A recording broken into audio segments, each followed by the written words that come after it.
Oiê, voltei e voltei para falar de um tema muito importante que são os finais de filmes representativos. Antes de eu falar sobre todas as questões, dos finais tristes, eu acho importante a gente pensar um pouco sobre o que é a morte. Morri.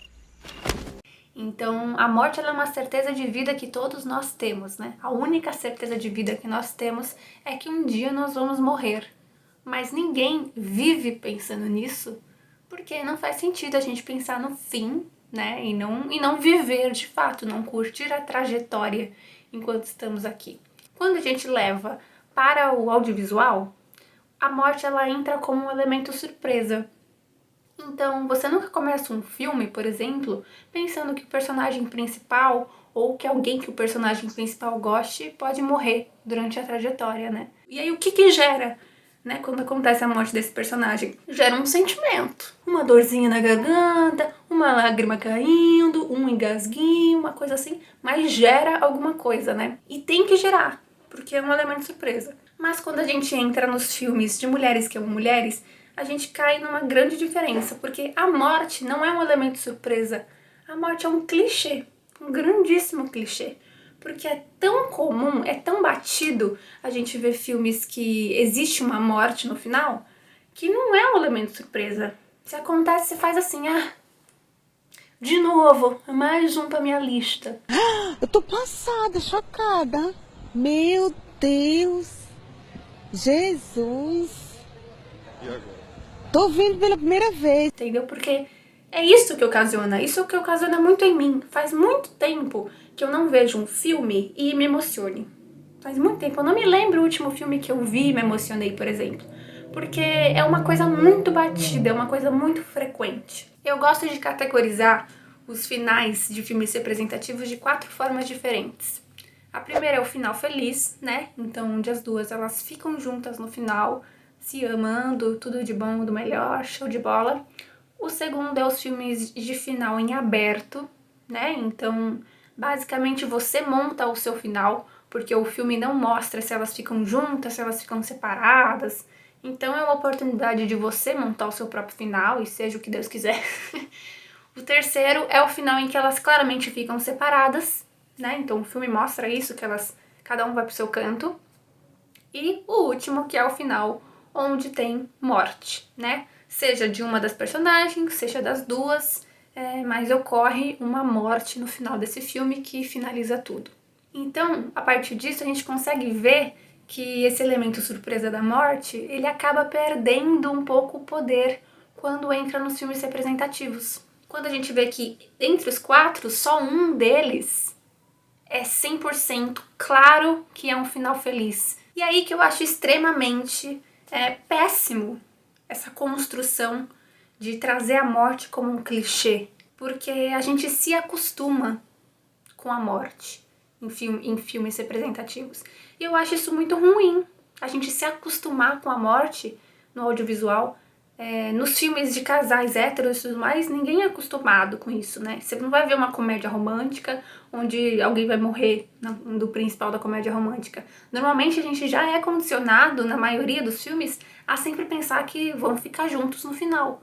Agora, quando a gente vê filmes representativos, a gente nunca tem essa certeza. Parece que a gente sempre é vista como um diferencial, né? Então, assim, filmes de mulheres que amam mulheres já tem um diferencial por ter mulheres amando mulheres.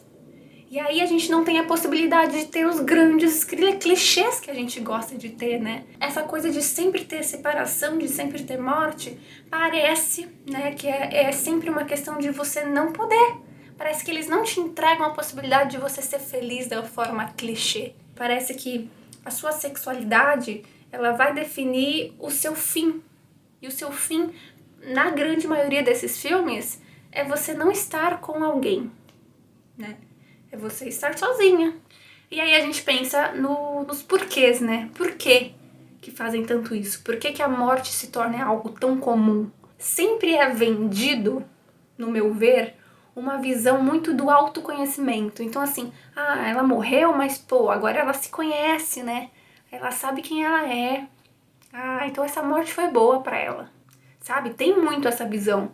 Muito da morte como algo muito positivo para a soma do autoconhecimento dessa outra mulher lésbica, por exemplo. É sempre muito colocado a angústia. Eu acho que o sentimento de angústia pesa muito nesses filmes, né? É ainda uma grande luta no audiovisual para entenderem que nós não somos só sofrimento. E aí eu acho que é algo pra gente pensar, né? Até que ponto isso é interessante, né? A gente sempre condiciona a nossa imagem a um romance fracassado, né? Parece que a gente nunca é merecedora de viver um amor completo, vamos dizer assim, né? Um amor como na maioria dos filmes.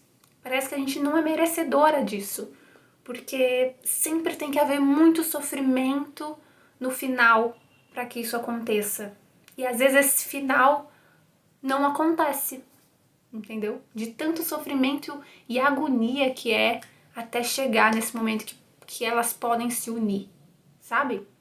Aqui em nenhum momento eu tô dizendo que filme é bom, filme é ruim, não é nada sobre isso. É realmente só jogando umas reflexões que eu tenho sobre o tema e que eu acho muito importante a gente pensar sobre e fazer essa autoanálise quando a gente tá vendo o filme. Tipo assim, precisava ter essa morte?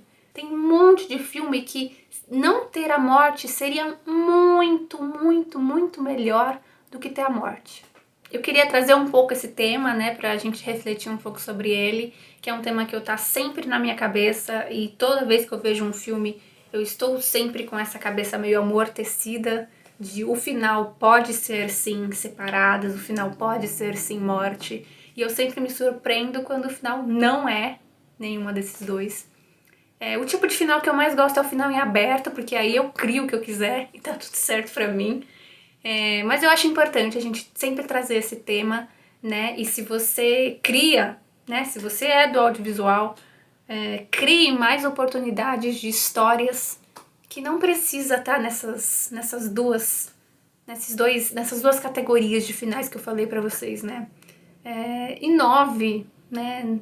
Pô, faça histórias que não girem em torno da sexualidade das personagens. Façam histórias onde a gente só existe ali e tá tudo ótimo, entendeu? Por hoje é isso, espero que vocês tenham gostado. Não esqueça de compartilhar, de curtir, de comentar o que você achou, me ajudando a engajar desse vídeo. E também, se você não assistiu, eu tenho o primeiro vídeo aqui no meu IGTV que eu falo sobre a importância da representatividade, da visibilidade e da divulgação dos conteúdos de audiovisual representativo. Então é isso, e aí, é isso aí. É isso aí. Ana Carolina editou o final do meu vídeo. É isso aí. Tchau.